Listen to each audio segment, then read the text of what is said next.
నమస్తే, welcome to D news. ముందుగా headlines. Mithun రెడ్డిపై అక్రమ కేసు పెట్టి అరెస్టు చేశారన్న మాజీ మంత్రి విడుదల రజని. ఎటువంటి ఆధారాలు లేకుండా మిథున్ రెడ్డిని అరెస్టు చేశారంటూ మండిపాటు. సీఎం చంద్రబాబు నాయుడు అధికారంలోకి వచ్చేటప్పటి నుంచి తమ ఫ్యామిలీపై తప్పుడు కేసులు పెట్టి వేధిస్తున్నారన్న మాజీ మంత్రి పొంగనూరు ఎమ్మెల్యే పెద్దిరెడ్డి రామచంద్రరెడ్డి. వైఎస్ జగన్ తో సన్నిహితంగా ఉంటున్నాడనే మిథున్ రెడ్డిపై తప్పుడు కేసులు పెట్టి జైలుకు పంపించారని వెల్లడి. మద్యం కుంభకోణం కేసులో వైసీపీ పార్లమెంటరీ నేత మిథున్ రెడ్డిని ప్రభుత్వ హాస్పిటల్లో వైద్య పరీక్షల అనంతరం కోర్టులో హాజరుపరిచిన సిట్ అధికారులు. ఎంపీ మిథున్ రెడ్డికి 14 రోజుల పాటు రిమాండ్ విధించిన కోర్టు. మిథున్ రెడ్డిపై అక్రమ కేసులు పెట్టి అరెస్టు చేశారని మాజీ మంత్రి విడుదల రజని అన్నారు. మిథున్ రెడ్డి అరెస్టును ఖండిస్తున్నట్లు చెప్పారు. ఎటువంటి ఆధారం లేకుండా మిథున్ రెడ్డిని అరెస్టు చేశారని ఆమె మండిపడ్డారు. జగనన్న హయాంలో లిక్కర్ స్కామ్ జరగలేదని అన్నారు. మద్యం ధర పెంచి మద్యపానాన్ని తగ్గించామని, మా హయాంలో ఎటువంటి స్కామ్లు జరగలేదని ఆమె తెలిపారు. అధికారులను అదిరించి బెదిరించి కొట్టి తప్పుడు స్టేట్మెంట్ తీసుకున్నారని అన్నారు. గత టీడీపీ ప్రభుత్వంలో లిక్కర్ స్కామ్ జరిగిందని, ప్రస్తుత కూటమి ప్రభుత్వంలోనూ స్కామ్ జరిగిందని అన్నారు. సిండికేట్లకు మద్యం షాపులు కట్టబెట్టి దోపిడీకి పాల్పడుతున్నారని అన్నారు. అక్రమ కేసులకు ఆదరం బెదరం అని ఆమె చెప్పారు. అక్రమ కేసులను ధైర్యంగా ఎదుర్కొంటామని ఆమె పేర్కొన్నారు. ఈరోజు మా YSR Congress party MP Lok Sabha floor leader Mithun Reddy గారిని అక్రమంగా అరెస్ట్ చేశారు. ఇది అక్రమ కేసు, ఇది అక్రమ అరెస్ట్. ఈ అరెస్ట్ ని నేను తీవ్రంగా ఖండిస్తున్నాను. వైఎస్ఆర్ కాంగ్రెస్ పార్టీ తీవ్రంగా ఖండిస్తాం. ఎటువంటి ఆధారాలు లేకుండా బిల్డప్ నరేటివ్స్ తో, కుక్డ్ స్టోరీస్ తో వాటన్నిటిని బేస్ చేసుకొని ఈ అక్రమ కేసుని మిథున్ రెడ్డి గారి మీద కట్టి మరి ఈ రోజున అరెస్ట్ చేశారు. అధికారాలను ఉపయోగించి కొంతమంది గవర్నమెంట్ ఆఫీసర్స్ మీద, గవర్నమెంట్ ఎంప్లాయీస్ మీద, ఇంకా కొంతమంది మీద అధికారాన్ని ప్రయోగించి వాళ్ళని భయపెట్టి, బెదిరించి, తిట్టి, అవసరమైతే కొట్టి, ఆశ చూపించి ఫ్యాబ్రికేటెడ్ స్టేట్మెంట్స్ ని వాళ్ళ దగ్గర తీసుకొని ఆ స్టేట్మెంట్స్ ని బేస్ చేసుకొని మిథున్ రెడ్డి గారిని అరెస్ట్ చేశారు. దీన్ని లిక్కర్ స్కామ్ అని పేరు పెట్టి senior retired IAS Dhananjaya Reddy గారిని, ఓఎస్డి కృష్ణమోహన్ రెడ్డి గారిని, చెవిరెడ్డి భాస్కర్ రెడ్డి గారిని, ఇప్పుడు మిథున్ రెడ్డి గారిని అరెస్ట్ చేశారు. మా హయాంలో, మా జగనన్న హయాంలో ఎటువంటి లిక్కర్ స్కామ్ జరగలేదు. ఇదే కాదు, ఏ స్కామో జరగలేదు. ప్రజల్లో లిక్కర్ కన్జంప్షన్ ని తగ్గించి గతంలో కన్నా ప్రభుత్వ ఆదాయాన్ని నిలబెడుతూ, ప్రభుత్వ ఆదాయాన్ని పెంచి, ఈ రెండింటిని బ్యాలెన్స్ చేస్తూ కావాల్సినటువంటి మెజర్స్ తీసుకొచ్చినటువంటి పాలసీయే జగనన్న హయాంలో ఉన్నటువంటి లిక్కర్ పాలసీ. మేము దాన్ని చాలా ట్రాన్స్పరెంట్ గా జగనన్న హయాంలో ఈ పాలసీని అమలు చేయడం జరిగింది. మీరు అంటున్నారు కదా లిక్కర్ స్కామ్ అది ఇదని. అసలు వాస్తవంగా లిక్కర్ స్కామ్ ఎప్పుడు జరిగిందో చెప్పనా? చంద్రబాబు నాయుడు గారి హయాంలో 2014 నుంచి 2019 వరకు మీరు తీసుకొచ్చినటువంటి లిక్కర్ పాలసీ రూల్స్ అన్ని డివేట్ అయ్యి ఏ విధంగా మీరు లిక్కర్ ని ఏ విధంగా మీరు ఎక్స్ప్లాయిట్ చేశారో అప్పుడు జరిగింది. దాన్ని స్కామ్ అంటారు. ఇప్పుడు మళ్ళా చంద్రబాబు నాయుడు గారి హయాంలో ఈ సంవత్సర కాలంగా మీరు తీసుకొచ్చినటువంటి లిక్కర్ పాలసీ, అలాగే ఏ విధంగా మీరు సిండికేట్లు ఏర్పాటు చేసి మీకు నచ్చిన వాళ్ళకి షాపులు ఇచ్చి నచ్చిన రేట్లకి అమ్ముకోవచ్చు అనేటువంటి ఒక ఫ్రీడమ్ ఇచ్చి ఆఖరికి లిక్కర్ ని డోర్ డెలివరీ లాగా కూడా తీసుకొచ్చి పెంచి పోషిస్తున్నారే, ఇది స్కామ్ అంటే. అప్పుడు ఇప్పుడు చంద్రబాబు నాయుడు గారి హయాంలో దీన్ని స్కామ్ అంటారు. వీళ్ళు స్కామ్ చేస్తూ మా జగనన్న హయాంలో లిక్కర్ స్కామ్ జరిగిందని మా వైఎస్ఆర్ కాంగ్రెస్ పార్టీ వాళ్ళని టార్గెట్ చేసి అక్రమంగా కేసులు పెట్టి, అక్రమంగా అరెస్ట్ చేసి, అక్రమంగా జైలు పాలు చేస్తా ఉన్నారు. ఈ అక్రమ కేసులు కట్టి, ఈ అక్రమ కేసులు పెట్టి, అరెస్టు చేసి జైలు పాలు చేస్తే వైఎస్ఆర్ కాంగ్రెస్ పార్టీని ఇబ్బంది పెట్టొచ్చు, మా నాయకుడు జగన్మోహన్ రెడ్డి గారిని ఇబ్బంది పెట్టొచ్చు అని మీరు భావిస్తున్నారేమో. మీరు ఎన్ని ఇబ్బందులు పెట్టినా మేము ధైర్యంగా నిలబడతాము, ఎదుర్కొంటాము. వైఎస్ఆర్ కాంగ్రెస్ పార్టీ ప్రజల కోసం పోరాడుతూనే ఉంటుంది. మా నాయకుడు జగన్మోహన్ రెడ్డి గారు ప్రజల పక్షాన నిరంతరం పోరాడుతూనే ఉంటారు. మేము మీకు స్పష్టం చేస్తుంది ఒకటే, వైఎస్ఆర్ కాంగ్రెస్ పార్టీ అదరదు బెదరదు. సీఎం చంద్రబాబు నాయుడు అధికారంలోకి వచ్చినప్పటి నుంచి తమ ఫ్యామిలీపై తప్పుడు కేసులు పెట్టి వేధిస్తున్నారని మాజీ మంత్రి పొంగనూరు ఎమ్మెల్యే పెద్దిరెడ్డి రామచంద్రరెడ్డి ఆరోపించారు. పెద్దిరెడ్డి రామచంద్రరెడ్డి కుమారుడు వైసీపీ ఎంపీ మిథున్ రెడ్డిని శనివారం సిటీ అధికారులు అరెస్టు చేసిన విషయం తెలిసిందే. గతంలో కూడా ఇలాగే మిథున్ రెడ్డిపై కేసు పెట్టారని, కానీ ఆఖరికి అది తప్పుడు కేసుని ప్రూవ్ అయిందని అన్నారు. వైఎస్ జగన్ తో సన్నిహితంగా ఉంటున్నాడని మిథున్ రెడ్డిపై తప్పుడు కేసులు పెట్టి జైలుకు పంపించారని అన్నారు. చంద్రబాబు నాయుడు వాళ్ళ కుమారుడు మరి పవన్ కళ్యాణ్ ఏ విధంగా కక్ష సాధింపు చర్యలకు ఎక్కువగా పాల్పడుతున్నారు. గతంలో కూడా ఇదే మిథున్ రెడ్డిని అప్పుడు ఎంపీగా ఉన్న తరుణంలో ఎయిర్పోర్ట్లో ప్యాసింజర్లందరినీ కూడా, ఇంటర్నేషనల్ ప్యాసింజర్లందరినీ కూడా వదిలేసి ఎయిర్ ఇండియా ఫ్లైట్ వెళ్ళిపోతే ఆ ఎయిర్ ఇండియా మేనేజర్ను నిలదీసినందుకు కొట్టాడని చెప్పి తప్పుడు కేసు పెట్టి అప్పుడు కూడా అరెస్ట్ చేశారు. మరి అది తప్పుడు కేసు అని తేలిపోయింది. ఆ చెప్పిన సాక్షులందరూ కూడా మేము చంద్రబాబు ప్రోద్బలంతో చెప్పాల్సి వచ్చింది అని చెప్పి ఆ రోజు చెప్పారు. అధికారాన్ని అడ్డం పెట్టుకుని చంద్రబాబు ముఖ్యమంత్రిగా ఆ రోజు వ్యవహారం తీరు ఏ విధంగా ప్రజలందరూ కూడా గ్రహించారో మనమంతా కూడా చూశాము.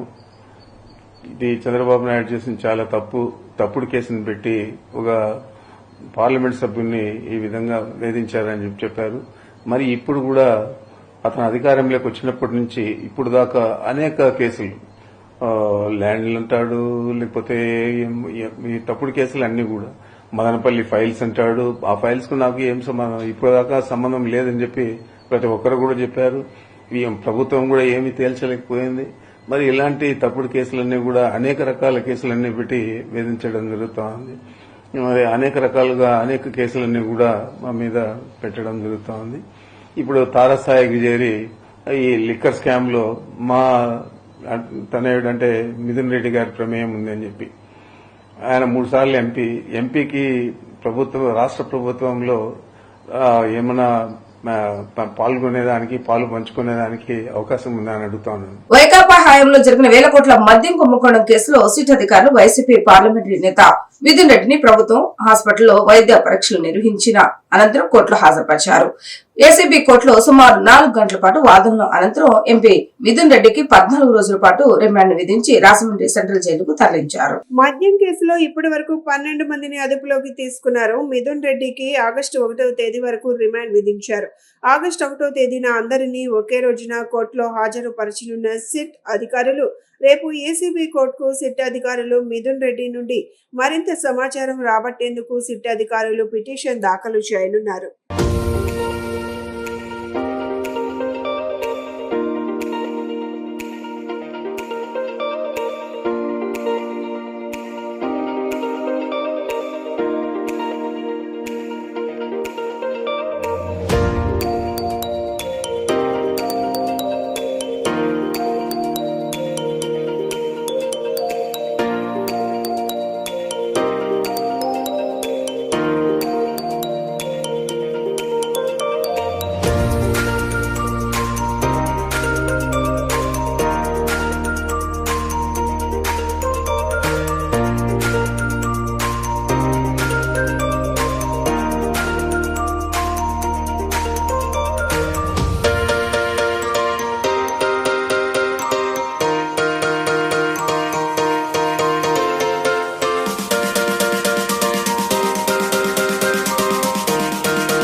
విజయవాడ వెస్ట్ బైపాస్ పనులు కొనసాగుతూనే ఉన్నాయి. గతంలో ఏప్రిల్, జూన్ మాసాలకు అందుబాటులోకి వస్తుందని అధికారులు చెప్పారు.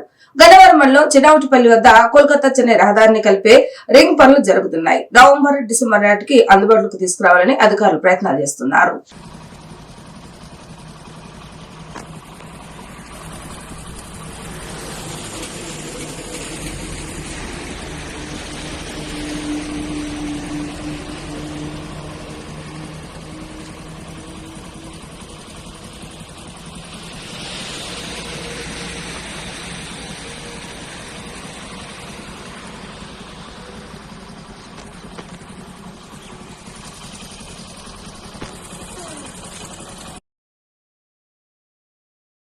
విజయవాడ నగరం ఆదివారం సాయంత్రం భారీ వర్షం కురవడంతో విజయవాడ మచిలీపట్నం జాతీయ రహదారి జలమయమైంది. Benz Circle, Patamata, NTR Circle, Auto Nagar, Kanuru ఏరియాల వద్ద జాతీయ రహదారిపై నీళ్లు భారీగా నిలిచాయి. డ్రైనేజీలు పొంగి పొర్లుతున్నాయి. వర్షం నీటిలో రాకపోకలు సాగించేందుకు ద్విచక్ర వాహనదారులు ఇబ్బంది పడుతున్నారు. కొన్ని చోట్ల వర్షానికి ద్విచక్ర వాహనాలు స్టార్ట్ అవ్వక అవస్థలు పడ్డారు.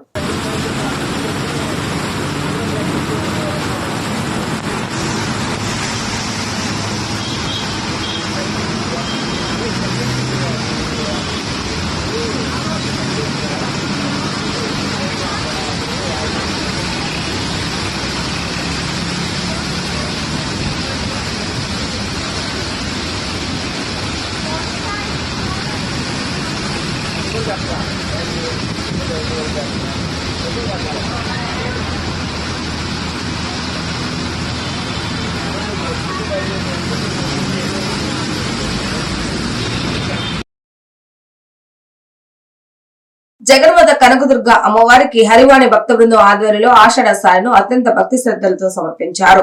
ఇంద్రకీలాద్రి అమ్మవారికి ప్రతి సంవత్సరం లాగే ఈ సంవత్సరం కూడా ఆషాఢ సారను సమర్పించడం జరిగిందని భక్త బృందం నిర్వాహకురాలు హరివాణి తెలిపారు. చల్లని తల్లి దీవెనలు ప్రజలందరిపై ఉండాలని, సుఖ సంతోషాలతో జీవించాలని ఆమె ఆకాంక్షించారు. వండన్ కుమ్మరిపాలెం సెంటర్ కామకోటి నగర్ లోని హరివాణి భక్త బృందం ఆధ్వర్యంలో ఇంద్రకీలాద్రి కనకదుర్గమ్మ వారికి ఆషాఢ సారిని సమర్పించారు. తొలుత దుర్గమ్మకు షోడాసోపచార పూజలు నిర్వహించారు. అనంతరం డప్పు వాయిద్యాల నడుమ అమ్మవారి గ్రామోత్సవం వైభవంగా సాగింది. ప్రతి ఇంటి వద్ద అమ్మవారికి భక్తి శ్రద్ధలతో నీరాజనాలు సమర్పించారు. అనంతరం మహిళలు చీరాసారే, ఇతర మాంగళ్య ద్రవ్యాలతో ఇంద్రకీలాద్రికి తరలి వెళ్లారు. ఈ సందర్భంగా భక్త బృందం నిర్వాహకురాలు హరివాణి మాట్లాడుతూ, ప్రతి సంవత్సరం లాగానే ఈ సంవత్సరం కూడా అమ్మవారికి ఆషాఢ సారి సమర్పించడం జరిగిందని చెప్పారు. అమ్మవారి కృప, దయ అందరిపై ఉండాలని, రాష్ట్రం సుభిక్షంగా ఉండాలని అమ్మవారిని కోరుకున్నట్లు తెలిపారు. గత 4 ఏళ్లుగా అమ్మవారికి అంగరంగ వైభవంగా సారి సమర్పిస్తూ వస్తున్నామని చెప్పారు. రాబోయే రోజుల్లో కూడా తమ భక్త బృంద ఆధ్వర్యంలో సారె మహోత్సవ వేడుకలను ఇంకా వైభవంగా నిర్వహిస్తామన్నారు. తాము చేసే కార్యక్రమానికి సహకరించిన ప్రతి ఒక్కరికి ప్రత్యేక ధన్యవాదాలు తెలిపారు. ఈ కార్యక్రమంలో హేమాద్రి, అరుణ, తంగిరాల అన్నపూర్ణ తదితరులు పాల్గొన్నారు.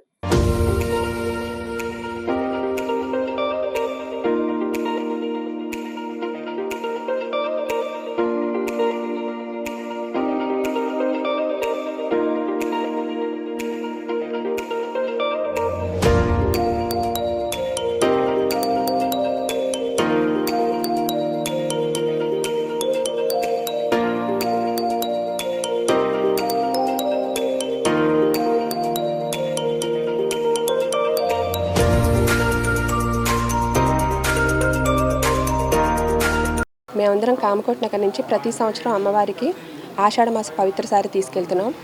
అట్లానే ఈ సంవత్సరం కూడా అమ్మవారికి సారెని సమర్పిస్తున్నాము. మా ఇంటి ఆడపడుచుగా అమ్మవారిని అనుకుని మేమందరం కూడా అన్నీ రెడీ చేసుకుని తీసుకెళ్తున్నామండి అమ్మవారికి. అమ్మలగన్నే అమ్మ, ముగ్గురమ్మల మూలపటమ్మ మన దుర్గమ్మ. మన విజయవాడలో కొలువై ఉన్న కనకదుర్గాదేవికి మేమందరం కామకోటి నగర్ నుంచి బ్రాహ్మణ కుటుంబాలం హరివాణి గారి యొక్క ఆవిడ యొక్క సమక్షంలో మేమందరం కలిసి ఈ సారెని అమ్మవారికి తీసుకువెళ్తున్నాము. ప్రతి సంవత్సరం ఆషాఢ మాసంలో మేమందరం బ్రాహ్మణ కుటుంబాల వాళ్ళం అందరం ఇంటికి ఒకళ్ళిద్దరు చొప్పున ప్రతి ఒక్కళ్ళం ఎవరికి తోచింది వాళ్ళం అందరం చేసుకొని, ఇదంతా ఒక నెల రోజులుగా మేమందరం చేస్తున్నటువంటి కృషి. ఇదందరం కలిసి ఒక టీం వర్క్గా మేమందరం ముందుకు వెళ్తున్నాము. ఇది విజయవాడ కనకదుర్గమ్మ మనందరినీ కూడా చల్లగా చూడాలని, మన ఇంట్లో అందరికీ, ఆడవాళ్ళందరికీ ఐదోతనాన్ని ఇవ్వాలని, మన కుటుంబాలలో పాడి పంటలన్నీ సమృద్ధిగా ఉండాలని, మనందరినీ చల్లగా చూడాలనే ఉద్దేశంతో మేమంతా అమ్మవారికి ప్రతి సంవత్సరం తీసుకువెళ్ళటం జరుగుతుంది. జై దుర్గా భవాని. ఈరోజు అమ్మవారికి సారెని తీసుకెళ్తున్నాం. విజయవాడ ఇంద్రకీలాద్రి పైన వెలసిన దుర్గమ్మ వారు మా ఇంటి ఆడబడుచుగా తలచి అందరికీ సకల సౌభాగ్యాలు సుఖ సంతోషాలను ఇవ్వాలని కోరుకుంటూ మేము ఈ సారిని ఒక క్రతువుగా భావించి చేస్తున్నాం. మా ముందు తరాల వాళ్ళకి కూడా ఇది మేము అందించే ఒక విధమైన కార్యక్రమం. ధన్యవాదాలు. ప్రకాశం బ్యారేజ్ వద్ద సోమవారం ఉదయం 6 గంటలకు గేట్లు ఎత్తి నీటిని దిగువకు విడుదల చేశారు. ఎగువ నుంచి వచ్చే ఇన్ఫ్లో అవుట్ఫ్లోల ఆధారంగా ఎప్పటికప్పుడు నీటి విడుదల ఉంటుంది. కృష్ణానది పరివాహక ప్రాంత ప్రజలు, లంక గ్రామ ప్రజలు అప్రమత్తంగా ఉండాలని, నదిలో ప్రయాణించవద్దని ఇరిగేషన్ శాఖ అధికారులు సూచిస్తున్నారు. వరద నీటిలో ఈతకు వెళ్లడం, చేపలు పట్టడం లాంటివి చేయరాదని ఏపీ విపత్తుల నిర్వహణ సంస్థ తెలిపింది.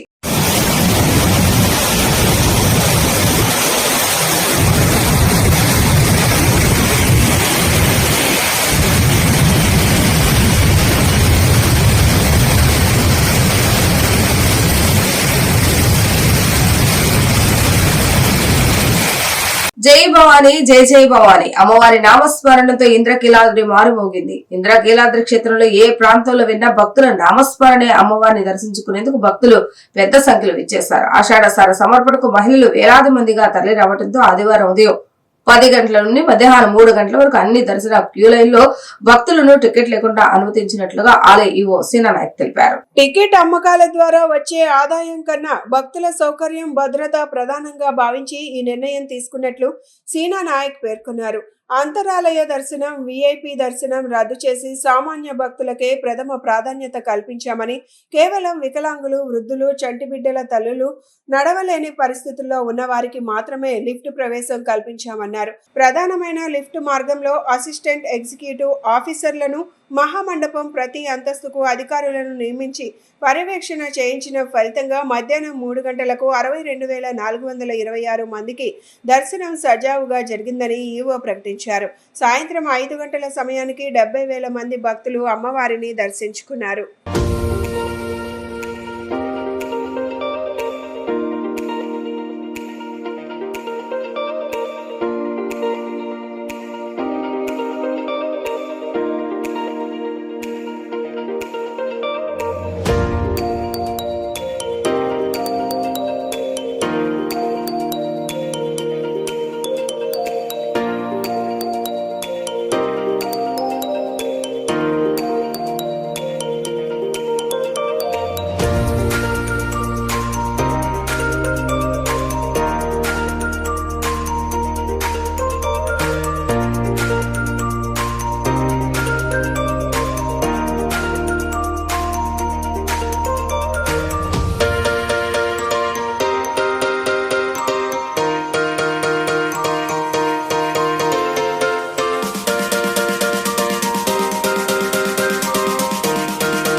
పేద కుటుంబాల పిల్లలు బాగా చదువుకుని ఉన్నతంగా ఎదగటానికి ఆర్థిక సమస్యలు అడ్డం కాకూడదనే ఉద్దేశంతో అమ్మ అసోసియేషన్ అందిస్తున్న ప్రోత్సాహం వెలకట్టలేదని జిల్లా కలెక్టర్ జి లక్ష్మీ షా అన్నారు.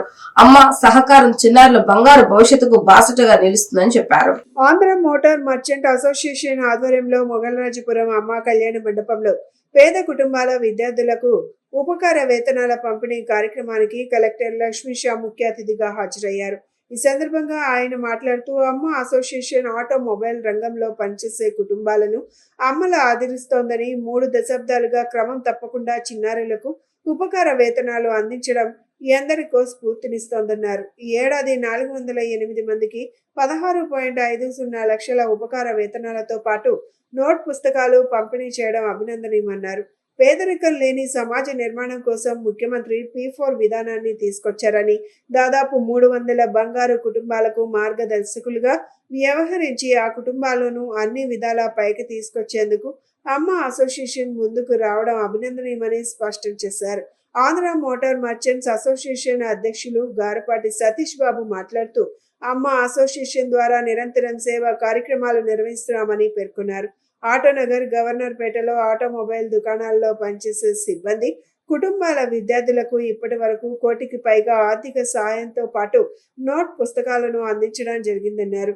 కానూరులో 60 లక్షలతో వృద్ధాశ్రమాన్ని నిర్మించి అనేక మంది వృద్ధులకు ఆశ్రయం కల్పిస్తున్నామన్నారు.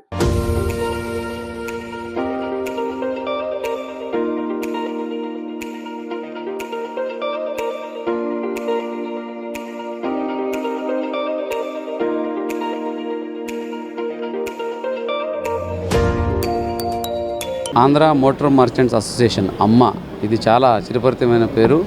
విజయవాడలో అలాగే ఆంధ్రలో ప్రతి ఒక్కరికి ఇది ఎంతో తెలిసిన పేరు. సో ఈరోజు అమ్మ అసోసియేషన్ వాళ్ళ ఆధ్వర్యంలో ఏదైతే గౌరవ ముఖ్యమంత్రి గారు మనకు ఇచ్చిన ఈ కాన్సెప్ట్ P4 కార్యక్రమం ఉందో దానికి కూడా అనుసంధానం చేసుకుంటూ ఈరోజు వందలాది మంది పిల్లలకి స్కాలర్షిప్ ఈరోజు అమ్మ అసోసియేషన్ వాళ్ళు స్పాన్సర్ చేసి ఆ పిల్లల జీవితాలు బాగుండాలని ఈరోజు మార్గదర్శులుగా ముందుకు వచ్చారు. సో ఇదే కాకుండా P4 కార్యక్రమం కూడా ఎన్నో కుటుంబాలను వాళ్ళు అడాప్ట్ చేసుకుని ఆ కుటుంబాలకు అండగా ఉంటూ వాళ్ళు పేదరికం నుంచి బయటికి రావడానికి దోహదపడతామని ఈ సందర్భంగా ముందుకు వచ్చారు. ఈ సందర్భంగా అమ్మ అసోసియేషన్ వాళ్ళందరికీ హృదయపూర్వక అభినందనలు తెలియజేసుకుంటూ ఉన్నాను. అలాగే విజయవాడలో ఎంతో పొటెన్షియల్ ఉంది, ఎంతోమంది పారిశ్రామికవేత్తలు ఉన్నారు, ఎంతోమంది పెద్ద పెద్ద వాళ్ళు ఉన్నారు. సో అందరూ ముందుకు రావాలి. మన జిల్లాలో ఉన్న 86,000 మంది ఈ బంగారు కుటుంబాలని ఆదుకుంటూ వాళ్ళందరినీ పేదరికం నుంచి బయటికి తీసుకురావడానికి పడాలి. అట్లాగే మన జిల్లాని పేదరికం లేని జిల్లాగా 2029 సంవత్సరం నాటికి తీర్చిదిద్దడానికి అందరూ సహకారం చేయాలని సందర్భంగా కోరుకుంటూ మళ్ళీ ఒకసారి అమ్మ అసోసియేషన్ వాళ్ళందరికీ హృదయపూర్వక ధన్యవాదాలు. అలాగే ఈరోజు స్కాలర్షిప్ పొందిన ప్రతి ఒక్క పిల్లలకి వాళ్ళ తల్లిదండ్రులకి అభినందన తెలియజేస్తూ ఈ యొక్క స్ఫూర్తితో మన జిల్లాలో ఎడ్యుకేషన్ అయితేనేంటి, అట్లాగే P4 కార్యక్రమాలు అయితేనేంటి, అలాగే పరిశుద్ధ కార్యక్రమాలు అయితేనేంటి, సో అట్లాగే ట్రైనింగ్లో అయితేనేంటి, ఇవన్నింటిలో మన జిల్లాని అగ్రగామిగా నిలుపుతూ మన జిల్లాని అభివృద్ధికి ప్రతి ఒక్కరు తోడ్పడాలని సందర్భంగా తెలియజేసుకుంటూ సెలవు. Thank you. ఈ అసోసియేషన్ తరఫున ప్రతి సంవత్సరం కూడా పిల్లలకి 404 మందికి స్కాలర్షిప్లు ఇస్తున్నాము. మా అసోసియేషన్ సభ్యుల్లో యొక్క పిల్లలు పనిచేసే వాళ్ళ పిల్లలకి మా ద్వారా స్కాలర్షిప్లు అందజేస్తున్నామండి. అందరికీ వాళ్ళ చదువులకి వాటికి అవసరమైన ఖర్చులకి వాటికి ఉపయోగపడతాయనే ఉద్దేశంతో ప్రతి పిల్లవాడికి కూడా అందజేస్తున్నాము. అలాగే BSRK స్కూల్ కూడా దత్తత తీసుకున్నామండి. దాంట్లో పిల్లలకి 500 అబవ్ మార్క్స్ వచ్చిన వాళ్ళందరికీ కూడా స్కాలర్షిప్లు అందజేస్తున్నామండి. మా ద్వారానే ఆ స్కూల్కి కావాల్సిన నీడ్స్ అన్నీ కూడా మేమే అరేంజ్ చేస్తున్నామండి. వాళ్ళకి కావాల్సిన స్కూల్లో కావాల్సిన బుక్స్, వాళ్ళకి కావాల్సిన పెన్సిల్స్, అలాగే కంప్యూటర్ టీచర్స్, స్కావెంజర్స్ వాళ్ళందరినీ అరేంజ్ చేస్తున్నామండి. మా అసోసియేషన్ ప్రతి సంవత్సరం ఇది 21 సంవత్సరం నుంచి రన్ చేస్తున్నామండి. ఈ యొక్క స్కాలర్షిప్స్ అది కలెక్టర్ గారి చేతి మీదుగా ఈరోజు బంగారు కుటుంబం ద్వారా అందజేయడం జరిగిందండి. ఆంధ్ర మోటార్ అసోసియేషన్ సేవా కార్యక్రమాల్లో ఈ స్కాలర్షిప్ అనేది ఒక భాగం. ఇది ఒకటి. దీన్ని ఇలాంటి చాలా కార్యక్రమాలు చేస్తున్నాం. గత 21 సంవత్సరాలుగా ఈ రోజుకి 404 మందికి 6.5 లక్షలు ఖర్చు పెట్టి స్కాలర్షిప్లు ఏర్పాటు చేసాం. దీనికి కలెక్టర్ గారిని ఆహ్వానిస్తాకి వెళ్ళినప్పుడు మార్గదర్శి గురించి బంగారు కుటుంబం P4 గురించి వివరంగా చెప్పారు. దాన్ని కూడా మేము సంబంధించి ఆ కార్యక్రమాలు కూడా చేయడానికి సిద్ధంగా ఉన్నాం. హిందుస్థాన్ స్కౌట్స్ అండ్ గైడ్స్ విద్యార్థుల్లో దేశభక్తిని పెంపొందించి క్రమశిక్షణను అలవర్చి సమాజంలో ఉత్తమ పౌరులుగా తీర్చిదిద్దుతుందని Hindustan Scouts and Guides Association national joint secretary Atul Kumar Sodani తెలిపారు. పిల్లలను భౌతికంగా మానసికంగా దృఢంగా చేయడం ముఖ్య ఉద్దేశం అని అన్నారు. హిందుస్థాన్ స్కౌట్స్ అండ్ గైడ్స్ శిక్షణ తీసుకోవడం వల్ల కేంద్ర ప్రభుత్వ ఉద్యోగాల్లో 2% రిజర్వేషన్ కూడా ఉంటుందని అన్నారు. Hindustan Scouts and Guides association Andhra Pradesh రాష్ట్ర నూతన కార్యవర్గ ప్రమాణ స్వీకారం విజయవాడ లబ్బిపేటలోని ఓ హోటల్లో జరిగింది. ఈ కార్యక్రమానికి Hindustan Scouts and Guides Association national joint secretary Atul Kumar Sodani ముఖ్య అతిథిగా విచ్చేశారు. రాష్ట్ర వ్యాప్తంగా ఉన్న కార్యవర్గ సభ్యులు, నూతనంగా ఎన్నికైన కమిటీ సభ్యులు హాజరయ్యారు.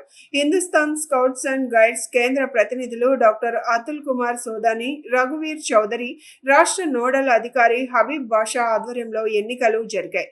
సంఘం రాష్ట్ర నూతన అధ్యక్షుడిగా సింగూరు మోహనరావు, రాష్ట్ర కార్యదర్శిగా Bana Nageshwar Reddy, state chief commissioner గా చింటూ మురళీనాయుడు, స్టేట్ చైర్మన్ గా పుల్లూరు దయాకర్, కోశాధికారిగా బిఎస్ చంద్రమౌళీశ్వరరావు, సంయుక్త కార్యదర్శిగా సిడగా రోహిణితో పాటు ఇతర ఉపాధ్యక్షులు, organising commissioner guides, state legal commissioner ప్రమాణ స్వీకారం చేశారు. ఈ సందర్భంగా నూతన అధ్యక్షుడు సింగూరి మోహన్ రావు మాట్లాడుతూ సంస్థ అభివృద్ధికి ఎంతో కృషి అవసరమని, అందరూ సమిష్టి బాధ్యతతో పాటుపడాలని కోరారు. అందరూ నూతన ఉత్సాహంతో ముందుకు సాగాలని, యువతకు మంచి భవిష్యత్తు కోసం స్కౌట్స్ అండ్ గైడ్స్ ఎంతో అవసరమని తెలిపారు. ఈరోజు హిందుస్థాన్ స్కౌట్స్ అండ్ గైడ్స్ నూతన బాడీ ఎన్నికైన శుభ సందర్భంగా ఈరోజు విజయవాడలో నూతన ప్యానెల్ ప్రమాణ స్వీకార కార్యక్రమం ఈరోజు భారీ లెవెల్లో జరిగింది. దీనికి విచ్చేసిన మా హిందుస్థాన్ కుటుంబ సభ్యులందరికీ ధన్యవాదాలు తెలియజేస్తూ, హిందుస్థాన్ స్కౌట్స్ అండ్ గైడ్స్లో నాకు కూడా ఒక మంచి అవకాశం ఇచ్చి, ఒక ఉన్నత పోస్ట్ ఇచ్చి, సేవ చేసే కార్యక్రమం, ప్రజలకు సేవ చేయాలనే భావంతో నాకు ఈ అవకాశం ఇచ్చిన హిందుస్థాన్ స్కౌట్స్ అండ్ కుటుంబ సభ్యులందరికీ మరోసారి ధన్యవాదాలు తెలియజేస్తూ, Hindustan Scouts and Guide, established by Bharat Ratna Mahamana Pandit Madan Mohan Malviya ji in the year 1928 for the Hindustani students who were deprived of scouting qualification at that time. Since then, we are continuously adopting our students through our trainers, voluntary working to uplift them, developing patriotism, incorporating discipline, and making a civil citizen of order. I am really very happy with the new state unit team which has been elected by the voters of Andhra Pradesh unit members, headed by Judicial Officer Shri S. Mohan Rao. ఈ Hindustan Scouts and guides 1928లో స్థాపించబడింది. ఇది ఒక voluntary organisation. దీనివల్ల patriotism పెంచడము, అలాగే discipline తీసుకురావడము, అలాగే scouting guiding మీద అవగాహన కల్పించడము, దాని ద్వారా వాళ్ళు ఉపాధి కూడా కలగడానికి అవకాశం ఉంది. ఇందులో ఈ హిందుస్థాన్ స్కౌట్స్ అండ్ గైడ్స్ అనేది నేషనల్, ఈ స్కౌట్స్ అండ్ గైడ్స్ సంబంధించిన హెడ్ క్వార్టర్స్కి ఎఫిలియేషన్ అయి ఉంది ఆంధ్రప్రదేశ్ శాఖ. అలాగే national sports and ministry of youth అఫైర్స్తో కూడా ఎఫిలియేషన్ ఉంది. దీనికి మాత్రమే ఉంది. అలాగే వేరే స్కౌట్స్ అండ్ గైడ్స్ ఉంది, బట్ దీనికి ఎటువంటి సంబంధాలు లేవు. ఈ హిందుస్థాన్ స్కౌట్స్ అండ్ గైడ్స్ ముఖ్య ఉద్దేశము పిల్లల్ని మెంటల్గా, ఫిజికల్గా, ఫిజికల్లీ వాళ్ళని స్ట్రాంగ్ చేయడం అనేది ముఖ్య ఉద్దేశము. ఈ Hindustan Scouts and guides central affidavit అయ్యింది మినిస్టర్ ఆఫ్ యూత్ అఫైర్స్లో. ఈ హిందుస్థాన్ స్కౌట్స్ శిక్షణ తీసుకున్న దానివల్ల సెంట్రల్ గవర్నమెంట్ ఉద్యోగాల్లో 2% రిజర్వేషన్ కూడా ఉంది. కాబట్టి దీన్ని మిగతా అందరూ కూడా వినియోగించుకుంటారని తెలియజేసుకుంటున్నాను. కృష్ణా కరకట్ట ఇళ్లకు రిజర్వేషన్లతో ఉన్న పట్టాలు, ఇళ్ల పైకప్పు మార్చుకునేందుకు అవకాశం ఇవ్వాలని సిపిఎం రాష్ట్ర కార్యవర్గ సభ్యులు సిహెచ్ బాబురా, సిపిఎం రాష్ట్ర కమిటీ సభ్యులు దొరేపూడి కాశీనాథ్ డిమాండ్ చేశారు. తక్షణమే అధికారులు అవుట్ఫాల్ డ్రైన్ నిర్మాణం చేపట్టాలని అన్నారు. కృష్ణలంక 21వ డివిజన్లోని రణదేవి నగర్, కృష్ణా కరకట్ట ప్రాంతంలోని ఇళ్లకు రిజిస్ట్రేషన్తో కూడిన పట్టాలు ఇవ్వాలని కృష్ణా కరకట్ట పరిరక్షణ కమిటీ ఆధ్వర్యంలో ప్రచార యాత్ర నిర్వహించారు. ఈ కార్యక్రమం సిపిఎం రాష్ట్ర కార్యదర్శి వర్గ సభ్యులు సిహెచ్ బాబురావు, సిపిఎం రాష్ట్ర కమిటీ సభ్యులు దోనేపూడి కాశీనాథ్ పాల్గొన్నారు. ఈ సందర్భంగా వారు మాట్లాడుతూ, కృష్ణా కరకట్టపై 40 సంవత్సరాలుగా వేల కుటుంబాలు నివసిస్తున్నాయని, అనేక ప్రభుత్వాలు మారాయని, ఏ ప్రభుత్వం వచ్చినా ఇక్కడి ఇల్లు తీసివేయాలని చూశాయని ఆరోపించారు.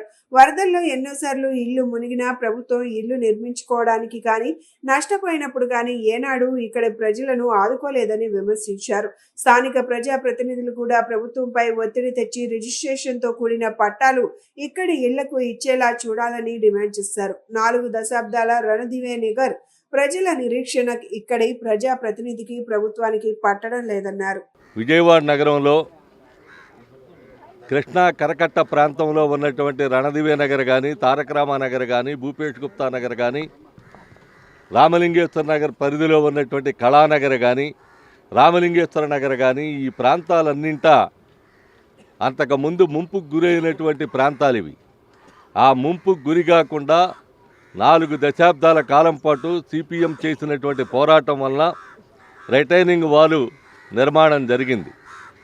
2024లో ఈ రిటైనింగ్ వాల్ నిర్మాణం జరిగిన తదుపరి మునకకి ఇంకా అవకాశం లేదు, ముంపుకి అవకాశం లేదు కాబట్టి మా ఇళ్ళకి పట్టాలు కావాలని చెప్పనేటువంటి డిమాండ్ ప్రజల నుండి వస్తూ ఉంది. ఈ డిమాండు న్యాయసమ్మతమైనటువంటి డిమాండ్. ఇది సిపిఎం ఆధ్వర్యంలో జనం పోరాడితే ఇళ్ళు ఆగినాయి. ఆ రోజు ఇళ్ళు పీకాల్సిందే అన్నారు ప్రభుత్వాలు. దానికి తోడు ప్రతి సంవత్సరం వరదలో మునిగిపోతూ ఉన్నారు జనం. వరద నుంచి కాపాడాలని గోడ కట్టమంటే గోడ ఎలా కడతారని ఎగతాళి చేశారు ఆ రోజున. ఇప్పుడు పేదవాళ్ళకి సంబంధించి ఆ కృష్ణా కరకట్ట ఇళ్ళని కాపాడటానికి, వరద నుంచి రక్షించడానికి రిటైనింగ్ వాల్ రక్షణ గోడ వచ్చిందంటే ప్రజా ఉద్యమాల వల్లే వచ్చింది. మంచిది, సంతోషం. ఇది మా గొప్పతనం అని చెప్పుకున్నారు, చెప్పుకోండి. కానీ ఇది ప్రజల గొప్పతనం.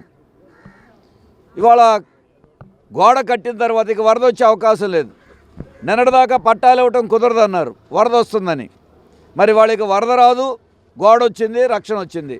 పట్టాలు ఎందుకు ఎవరు? ఇది గవర్నమెంట్ చేతిలో పని. మీరేం కొత్తగా ఒక్క నయా పైసా ఖర్చు పెట్టాల్సిన అవసరం. పేద కాపు మహిళలకు పెళ్లి కానుక పథకాన్ని ప్రవేశపెట్టాలని ప్రజా కాపునాడు సంక్షేమ సంఘం రాష్ట్ర అధ్యక్షులు ఎర్రంశెట్టి అంజిబాబు ప్రభుత్వాన్ని కోరారు. అట్టడుగు స్థాయిలో కాపులు ఉన్నారని, వారి స్థితిగతులు తెలుసుకుని వారికి రిజర్వేషన్ సౌకర్యం కూడా కల్పించాలని కోరారు. విజయవాడ తూర్పు నియోజకవర్గంలో కాపు కళ్యాణ మండపాన్ని నిర్మించాలని అన్నారు. ప్రజా కాపునాడు సంక్షేమ సంఘం సమావేశం కానూరులో జరిగింది. ఈ సమావేశంలో సంఘం రాష్ట్ర అధ్యక్షులు ఎర్రంశెట్టి అంజిబాబు ముఖ్య అతిథిగా విచ్చేశారు. ప్రజా కాపునాడు సంక్షేమ సంఘం తూర్పు నియోజకవర్గం అధ్యక్షులుగా అమృతం లక్ష్మీకాంత్ ను నియమించారు. ఈ సందర్భంగా ఆయనకు శాలువా కప్పి నియామక పత్రాన్ని అందజేశారు. అనంతరం ఎర్రంశెట్టి అంజిబాబు మాట్లాడుతూ తూర్పు నియోజకవర్గంలో కాపుల సంక్షేమం అభివృద్ధికి నేటి నుంచి అమృతం లక్ష్మీకాంత్ అందుబాటులో ఉంటారని అన్నారు. అట్టడుగు స్థాయిలో కాపులు ఉన్నారని, వారి స్థితిగతులను తెలుసుకుని వారికి రిజర్వేషన్ సౌకర్యం కూడా కల్పించాలని కోరారు. విజయవాడ తూర్పు నియోజకవర్గంలో కాపు కళ్యాణ మండపాన్ని నిర్మించాలన్నారు. రాష్ట్ర ప్రధాన కార్యదర్శి గణపతి రాము మాట్లాడుతూ తూర్పు నియోజకవర్గంలో అమృతం లక్ష్మీకాంత్ ను నియమించడం పట్ల హర్షం వ్యక్తం చేస్తున్నామన్నారు. విద్యా ఉపాధి రంగంలో సరైన మార్గదర్శకం చేసేవారు కావాలని, విద్యావంతుడు యువకుడైన లక్ష్మీకాంత్ ను నియమించడం వల్ల వారందరికీ న్యాయం జరుగుతుందని భావిస్తున్నామని తెలిపారు. అమృతం లక్ష్మీకాంత్ మాట్లాడుతూ తూర్పు నియోజకవర్గంలో కాపులకు ఎటువంటి సమస్యలు ఉన్నా వాటి పరిష్కారానికి కృషి చేస్తామని తెలిపారు. ప్రభుత్వం దృష్టికి తీసుకువెళ్లి తూర్పు నియోజకవర్గంలో కాపు కళ్యాణ మండపం నిర్మాణం చేయిస్తానని చెప్పారు. ఈ కార్యక్రమంలో సెంట్రల్ నియోజకవర్గం ఇన్ఛార్జ్ జశ్వంత్ కుమార్, సెంట్రల్ నియోజకవర్గం మహిళా అధ్యక్షురాలు విశ్వశెట్టి ఉషా జ్యోతి, రాష్ట్ర కార్యదర్శి పసుపులేటి రాజశేఖర్ తదితరులు పాల్గొన్నారు. నియోజకవర్గ ప్రజా కాపునాడు సంక్షేమ సంఘం అధ్యక్షులుగా అమృతం లక్ష్మీకాంతం గారిని ఈ రోజున నియమించడం జరిగింది. తూర్పు నియోజకవర్గంలో 22 డివిజన్ల కమిటీలు కాపుల సంక్షేమానికి అభివృద్ధికి లక్ష్మీకాంత్ గారు ఈ రోజు నుంచి ఆయన అందుబాటులో ఉంటారని, అలాగే కాపుల అభివృద్ధికి సంక్షేమానికి కృషి చేయాలని, తూర్పు నియోజకవర్గంలో కాపు కళ్యాణ మండపం ప్రభుత్వం వారు వెంటనే నిర్మాణం చేయాలని కోరుతా ఉన్నాం. పేద కాపు మహిళలకు పెళ్లి కానుక పథకాన్ని ప్రభుత్వం వారు ప్రవేశపెట్టాలని, అట్టడుగు స్థాయిలో కాపులు ఉన్నారని, వారి స్థితిగతులు ప్రభుత్వం వెంటనే వాళ్ళు చూసి రిజర్వేషన్ కూడా కల్పించాలని కోరుతా ఉన్నాం. ఈ కార్యక్రమంలో రాష్ట్ర ప్రధాన కార్యదర్శి గణప రాము గారు, సెంట్రల్ నియోజకవర్గ ఇన్ఛార్జి జశ్వంత్ కుమార్ గారు, అలాగే సెంట్రల్ నియోజకవర్గ మహిళా అధ్యక్షురాలు విశ్వంశెట్టి ఉషా జ్యోతి గారు, రాష్ట్ర కార్యదర్శి పసుపులేటి రాజశేఖర్ గారు తదితరులు ఈ కార్యక్రమంలో పాల్గొని అమృతం లక్ష్మీకాంత్ గారికి ఈ రోజున తూర్పు నియోజకవర్గానికి ఇవ్వటానికి అందరూ ఏర్పాటు చేయాలని కోరుతున్నాం. మా ప్రజా కాపునాడు సంఘం అధ్యక్షులైన ఎర్రంశెట్టి అంజిబాబు గారికి, మరియు సెంట్రల్ నియోజకవర్గానికి చెందిన జశ్వంత్ కుమార్ గారికి, మరియు ఉషాజ్యోతి గారికి, మరియు గణపరావు గణపరాము గారికి, అలాగే పేరు పేరున పెద్దలందరికీ నా హృదయపూర్వక ధన్యవాదాలు. నాకు ఈ పదవినిచ్చిన అంజిబాబు గారికి నా ప్రత్యేక కృతజ్ఞతలు తెలుపుకుంటూ, కాపులకి మా నియోజకవర్గంలో, మా తూర్పు నియోజకవర్గంలో ఎటువంటి సమస్యలు ఉన్నా అందుకు నేను ముందుంటానని సవినీయంగా చెప్పుకుంటూ 400 కోట్ల రూపాయలకు పైగా విలువైన విజయవాడ పాత బస్టాండ్ మరియు ఇతర ఆర్టీసీ స్థలాలను కూడా బహుళజాతి కంపెనీ అయిన లూలు కంపెనీకి మాల్ నిర్మాణం కోరుకు కేటాయించడానికి ప్రభుత్వం ప్రతిపాదనలు సిద్ధం చేయడం శోచనీయమని సిపిఎం రాష్ట్ర కార్యవర్గ సభ్యులు శేష్ బాబురా ఆవేదన వ్యక్తం చేశారు. సాధారణ ప్రజలకు రవాణా సదుపాయం కల్పించే ఆర్టీసీ సంస్థకు ఆర్థిక సహాయం చేసి అన్ని విధాలుగా బలోపేతం చేయవలసిన అవసరం ఉందని చెప్పారు. కానీ కూటమి ప్రభుత్వం ఆర్టీసీ సంస్థను నాశనం చేసేందుకు విలువైన స్థలాలను కూడా బడా కంపెనీలకు కట్టబెట్టడం తగదని పేర్కొన్నారు. ఈ స్థలాలని లూలో కంపెనీకి దారదత్తం చేయడం చాలా దారుణమని ఆగ్రహం వ్యక్తం చేశారు.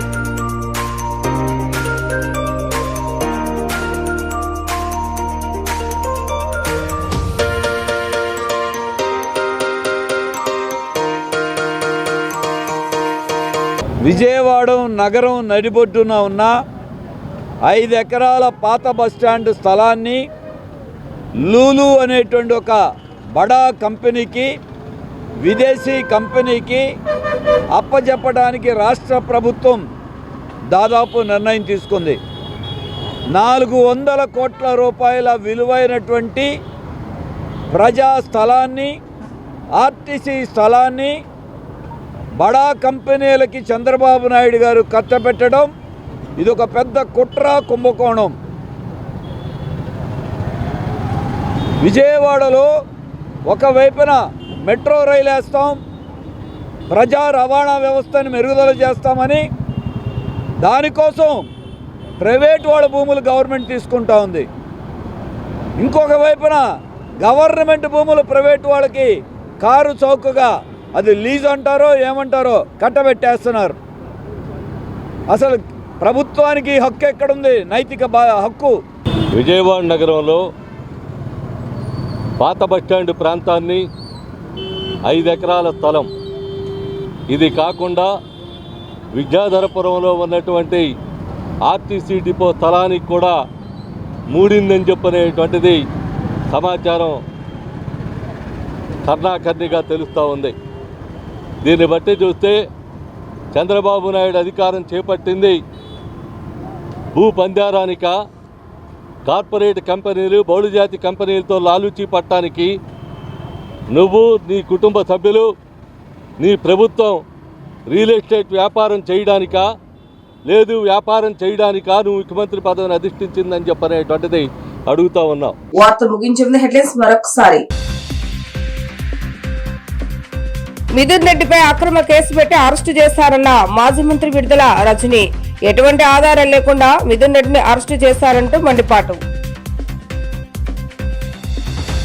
సీఎం చంద్రబాబు నాయుడు అధికారంలోకి వచ్చేటప్పటి నుంచి తమ ఫ్యామిలీపై తప్పుడు కేసులు పెట్టి వేధిస్తున్నారన్న మాజీ మంత్రి పొంగునూరు ఎమ్మెల్యే పెద్దిరెడ్డి రామచంద్రరెడ్డి. వైఎస్ జగన్ తో సన్నిహితంగా ఉంటున్నాడనే మిథున్ రెడ్డిపై తప్పుడు కేసులు పెట్టి జైలుకు పంపించారని వెల్లడి. మద్యం కుంభకోణం కేసులో వైసీపీ పార్లమెంటరీ నేత మిథున్ రెడ్డిని ప్రభుత్వ హాస్పిటల్లో వైద్య పరీక్షల అనంతరం కోర్టులో హాజరుపరిచిన సిట్ అధికారులు. ఎంపీ మిథున్ రెడ్డికి 14 రోజుల పాటు రిమాండ్ విధించిన కోర్టు. ఇవి ఈ రోజు వార్తా విశేషాలు. మరలా తిరిగి ప్రసారమైన వార్తలు మళ్ళీ కలుద్దాం. అంతవరకు సెలవు. నమస్కారం.